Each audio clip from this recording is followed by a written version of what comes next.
வணக்கம்.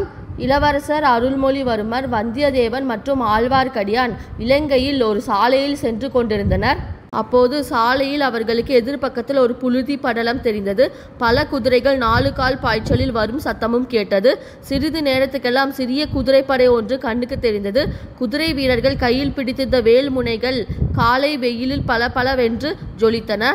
ஐயா, உரையிலிருந்து கத்தியை எடுங்கள் என்று எச்சரித்தார் வந்தியத்தேவர். வந்தியத்தேவர் உரையிலிருந்து கத்தியை எடுங்கள் என்று சொன்ன உடனே இளவரசர் இதோ எடுத்து விட்டேன் என்று பட்டாக்கட்டியை உருவி எடுத்தார். அதே சமயத்தில் வந்தியத்தேவரும் உரையிலிருந்து கத்தியை எடுத்தார். அவை பிரம்மாண்டமான ராட்சச கத்திகள். அனுராதபுரத்து போதி விருட்சத்தின் அருகில் குதிரைகளுடன் வந்து நின்றவர்கள் அந்த கத்திகளையும் கொடுத்துவிட்டு சென்றார்கள். இளவரசர் குதிரையிலிருந்து கீழே குதித்து, வா, இறங்கி, உன்னுடைய அதிக பிரசங்கத்தை என்னால் பொறுத்து கொண்டிருக்க முடியாது.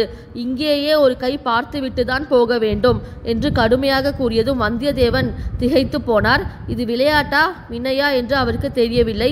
எனினும் இளவரசர் குதிரையிலிருந்து பூமியில் இறங்கிவிட்டபடியால் அவரும் இறங்க வேண்டியதாயிற்று. என்ன ஐயா, ஏன் தயங்குறீர்? நேற்றிரவு என்னை நீர் அவமானப்படுத்த பார்த்தீர் அல்லவா? உம்முடைய பாட்டான் வீடு அரண்மனை முற்றத்தில் என் பாட்டன்மார்கள் வந்து காத்திருந்தார்கள் என்று சொல்லவில்லையா? அவர்களுடைய குடை, சீவிகை ஆகியவற்றை புலவர்கள் தட்டி கொண்டு போவதை பார்த்து பொறுமினார்கள் என்று கூறவில்லையா? அதை நினைத்து பார்க்க எனக்கு பொறுக்க முடியவில்லை. 2இல் 1 தீர்த்து கட்டி விட்டுதான் இங்கிருந்து புறப்பட வேண்டும் என்று சொல்லிக்கொண்டு இளவரசர் 2 கையாலும் தமது பட்டாக்கட்டியின் அடியை பிடித்து சுழற்றி கொண்டே வந்தியத்தேவனிடம் அருங்கினார். ஆம், அது சாதாரண கத்தி அன்று என்பதாக சொன்னோமே. எவ்வளவு பலசாலி ஆனாலும் அதை ஒரு கையினால் தூக்கி நிறுத்துவதே பெரிய காரியம். 2 கையினாலும் பிடித்து கொண்டால்தான் கத்தியை சுழற்றவும் எதிரிகளை தாக்கவும் முடியும். இளவரசர் அவ்விதம் 2 கையாலும் கத்தியை சுழற்றிய போது அவரை பார்த்தால் அரண்மனையில் சுகபோகங்களில் வளர்ந்த கோமாள சுபாவம் படைத்த ராஜகுமாரனாக தோன்றவில்லை. பழைய காலத்து வீராதி வீரர்களான பீமனையும் அர்ஜுனனையும் அரவானையும் அபிமன்யுவையும் போல் விளங்கினார். இன்னும் திருமேனியில் 96 புண் சுமந்த விஜயாலய சோழரையும் யானை மேல் துஞ்சியவரான ராஜாதித்ய தேவரையும் ஒத்து அவர்களுடைய வழியில் வந்தவர்தாம் என்பதை ஞாபகப்படுத்துமாறு வீர கம்பீர தோற்றத்துடன் திகழ்ந்தார். வந்தியத்தேவனும் 2 கையினாலும் கத்தியை பிடித்து சுழற்ற தொடங்கினார். ஆரம்பத்தில் அவருடைய மனதில் குழப்பமும் தயக்கமும் குடிக்கொண்டிருந்தன. போக போக மனம் திடப்பட்டது. வீரவெறி மிகுந்தது. எதிரி தன் போற்றல்களுக்கு உரிய இளவரசர் என்பது மறந்தது. எதற்காக இந்த சண்டை என்னும் எண்ணமும் மறைந்தது. எதிரியின் கையில் சுழரும் கத்தி ஒன்றே அவரது கண்முன் நின்றது. அக்கத்தியினால் தாக்கப்பட்டால் தான் தப்புவது எப்படி, அதை தட்டி எறிந்துவிட்டு எதிரிகளை காயப்படுத்துவது எப்படி என்ற ஒரே விஷயத்தில் அவர் கவனமெல்லாம் பதிந்திருந்தது. கத்திகள் சுழலும் வேகமும் அவை ஒன்றின் மேல் ஒன்று மோதி தடார் தடார் என்ற ஒலியை எழுப்பும் வேகமும் முதலில் சவுக் காலத்தில் தொடங்கி மத்தியம காலத்தை தாண்டி துரிய காலத்துக்கு வந்தது. இளவரசருடைய காரியம் முதலில் ஆழ்வார்க்கடியாருக்கும் விளங்கவில்லை. ஆனால் அதில் ஏதோ ஒரு நோக்கம் இருக்க வேண்டும் என்று அவர் கருதினார்.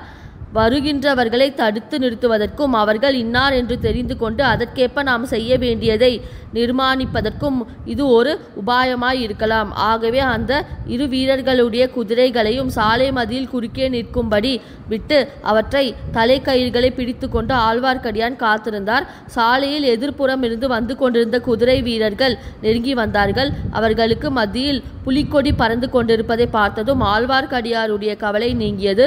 வருகிறவர்கள் நம்மவர்கள்தான். ஆனாலும் யாராக இருக்கும்? அவர்களில் முன்னால் வந்த கட்டியங்காரர்கள் அந்த விஷயத்தை பறையறைத்து அறிவித்தார்கள். ஈழத்து போரில் மகிந்தனை புறங்கண்ட இலங்கை படைகளின் சேனாதிபதி வைகை ஆற்று போரில் வீரபாண்டியன் தலை கொண்ட கொடும்பாலூர் பெரிய வேளார் பூதி விக்ரமகேசரி மகாராஜா விஜயமாகிறார், பராக் என்று ஒரு இடிமுழக்க குரல் ஒலித்தது. பல்லவ குல தோன்றல் வைகை போரில் வீரபாண்டியன் தலை கொண்ட வீராதி வீரர், வடபெண்ணை போரில் வேங்கி படையை முறியடித்த பராக்கிரம பூபதி பார்த்திபேந்திரவர்மர் விஜயமாகிறார், பராக் என்று இன்னொரு இடி முழக்க குரல் ஒலித்தது. இப்படி கட்டியம் கூறியவர்களுக்கு பின்னால் சுமார் 30 குதிரை வீரர்கள் வந்தார்கள். அவர்களுக்குள் நடுநாயகமாக கம்பீரமாக வெள்ளை புரவிகளின் மீது சேனாதிபதி பெரிய வேளாரும் பார்த்திபேந்திரனும் வீற்றிருந்தார்கள். குதிரை வீரர்களை தொடர்ந்து அம்பாரியுடன் ஒரு பெரிய யானை வந்தது. இன்னும் சிறிது தூரத்துக்கு பின்னால் வந்த காலாட்படை புழுதி படலத்தில் மங்களடைந்து காணப்பட்டது. முன்னால் வந்த குதிரை வீரர்கள் வழியில் ஏற்பட்ட தடையினால் அதிருப்தி அடைந்தவர்களாக தோன்றினார்கள். யார் அது? விலகு, வழிவிடு என்று சில குரல்களும் கேட்டன. பின்னர் அக்கூட்டத்தில் கசமுசா என்ற இரகசிய பேச்சுவார்த்தைகளும் ஓஹோ ஆஹா என்ற வியப்பொலிகளும் எழுந்தன. வீரர்கள் குதிரைகள் மீதிருந்து குதித்தார்கள். கத்தி சண்டை போட்டவர்களை சூழ்ந்து கொண்டு நின்றார்கள். பூதி விக்ரமகேசரியும் பார்த்திபேந்திரனும் கூட குதிரை மீதிருந்து பூமியில் இறங்கிவிட்டார்கள். வீரர்களின் முன்னிலையில் வந்து நின்றார்கள். பார்த்திபேந்திரன் படபடத்தார். விக்ரமகேசரியிடம், பார்த்தீர்களா, வந்தியத்தேவனை பற்றி நான் சொன்னது உண்மையா இல்லையா? சுத்த அதிக பிரசங்கி. இளவரசரிடமே தன் கைவரிசையை காட்டத் தொடங்கிவிட்டார். இதை நாம் பார்த்து கொண்டு சும்மா இருப்பதா என்று தன் கையில் இருந்த கத்தியை ஓங்கினார். பூதி விக்ரமகேசரி அவருடைய கையை பிடித்து தடுத்தார். கொஞ்சம் பொறுகள், பார்க்கலாம். என்ன அற்புதமான கத்தி போர்! இந்த மாதிரி பார்த்து எத்தனையோ நாளாயிற்று என்றார். சற்று பின்னால் வந்த காலார் வீரர்கள் சுமார் 300 பேர் அவர்களும் வந்து சேர்ந்தார்கள். வட்ட வடிவமாக நின்று வேடிக்கை பார்த்தார்கள். இதற்குள் யானை மேல் அம்பாரியிலிருந்து ஒரு பெண் கீழே இறங்கினாள். குதிரைகளுக்கும் வீரர்களுக்கும் இடையிடையே அவள் புகுந்து வந்து வேடிக்கை பார்த்த வட்டத்தின் முன்னிலையில் நின்று கொண்டாள். அவளுடைய முகத்தில் அச்சமயம் குடிக்கொண்டிருந்த கிளர்ச்சியை இப்படி என்று சொல்ல முடியாது. கத்திகள் அங்கும் இங்கும் பாய்ந்தன. போரிட்டவர்கள் அப்படியும் இப்படியும் குதித்த போது அவளை அறியாமல் அவளுடைய இடை துவந்து அப்படியும் இப்படி ஆடியது. சிறிது நேரத்துக்கெல்லாம் அவள் தன் கூந்தலில் சொருகியிருந்த காம்புடன் கூடிய நிலோட்பல மலரை எடுத்துக்கொண்டாள். அதை இப்படியும் அப்படியும் சுற்றி சுழற்ற தொடங்கினாள். கத்திகள் சுழன்ற தாளத்துக்கு இசைய அவளுடைய கையிலிருந்த பூவின் தண்டு சுழன்றது. இந்த பெண் யார் என்று வாசகருக்கு நாம் சொல்ல வேண்டியதில்லை. ஆம், பூங்குழலியை அவர்கள் மறந்திருக்க முடியாதல்லவா? சிறிது நேரம் வரையில் அவளுடைய முகத்துக்கு எதிரே இளவரசர் முகம் தெரியும்படியாக அவ்வீரர்கள் நின்று போரிட்டார்கள். கொஞ்சம் கொஞ்சமாக நகர்ந்து பாடிவட்டம் சுற்றி வந்தனர். கடைசியில் வந்தியத்தேவனுடைய முகம் பூங்குழலியின் முகத்துக்கு எதிராக வந்தது. இடையிடையே வந்தியத்தேவனுடைய கண்கள் சுற்றிலும் பெருகி வந்த வீரர் கூட்டத்தை கவனித்து வந்தன. அப்போது பூங்குழலியும் பார்த்து விட்டனர். திடீரென்று அந்த பெண்ணை பார்த்த வியப்பினால் ஒரு கணம் அவன் கவனம் சிதறியது. அந்த ஒரு கண நேரமே இளவரசருக்கு போதுமாய் இருந்தது. வந்தியத்தேவனுடைய கத்தியின் மீது தேவேந்திரனுடைய வஜ்ராயுதத்தை போல் இளவரசரின் கத்தி தாக்கியது. வானர் குல வீரர் தடுமாறினார். அவருடைய கைப்பிடியிலிருந்து நழுவி பட்டா கட்டி கீழே விழுந்தது. சுற்றி கூடியிருந்தவர்கள் அச்சமயம் எழுப்பிய ஆரவாரம் அலைக்கடலின் ஓசையை ஒத்தி இருந்தது.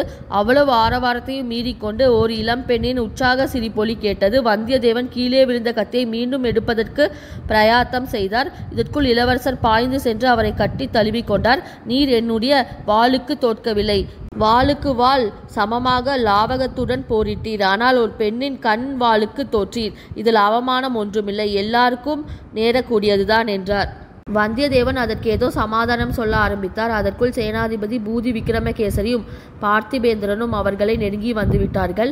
இளவரசே, இந்த பிள்ளையை நான் தான் தங்களிடம் அனுப்பினேன். இவன் ஏதாவது தவறாக நடந்து கொண்டு விட்டானா?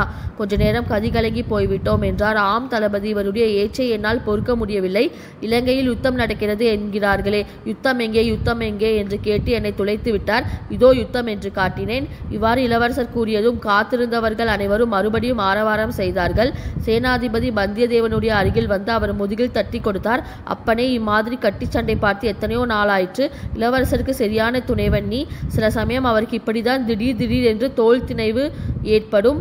குஞ்சரமல்லன் என்று பெயர் பெற்ற பராந்தக சக்கரவர்த்தியின் வம்சத்தில் பிறந்தவர் அல்லவா? அவருடன் நேருக்கு நேர் நின்று சண்டை பிடிக்க முடியாதவர்கள் அவருடன் நெடுநாள் சிநேகிதமாய் இருக்க முடியாது என்றார். இதற்குள் இளவரசர் பார்த்திபேந்திர பல்லவரின் சமீபமாக சென்று, ஐயா, தாங்கள் என்னை தேடி வந்திருக்கிறீர்கள் என்று கேள்விப்பட்டேன். தங்களை சந்திப்பதற்காகவே விரைந்து வந்தேன். காஞ்சியில் தமையனார் சௌக்கியமா? என் பாட்டனார் எப்படி இருக்கிறார் என்று கேட்டார். தமையனாரும் பாட்டனாரும் தங்களுக்கு மிகவும் முக்கியமான செய்தி அனுப்பி இருக்கிறார்கள். இலங்கைக்கு வந்து உங்களை கண்டுபிடிப்பதற்கு 4-5 தினங்கள் ஆகிவிட்டன. இனி ஒரு கணமும் தாமதிப்பதற்கில்லை என்று பார்த்திபேந்திரன் கூறுவதற்குள் இளவரசர், முக்கிய காரியமாக இல்லாவிட்டால் தாங்களே புறப்பட்டு வருவீர்களா? இனி ஒரு கணமும் தாமதிக்க வேண்டியதில்லை. இப்போதே செய்தியை தெரிவிக்க வேணும் என்றார். இச்சமயம் அவர்கள் சமீபத்தில் வந்த சேனாதிபதி பெரிய வேளார், நடுசாலையில் இத்தனை பேருக்கு நடுவில் ஒன்றும் பேச முடியாது.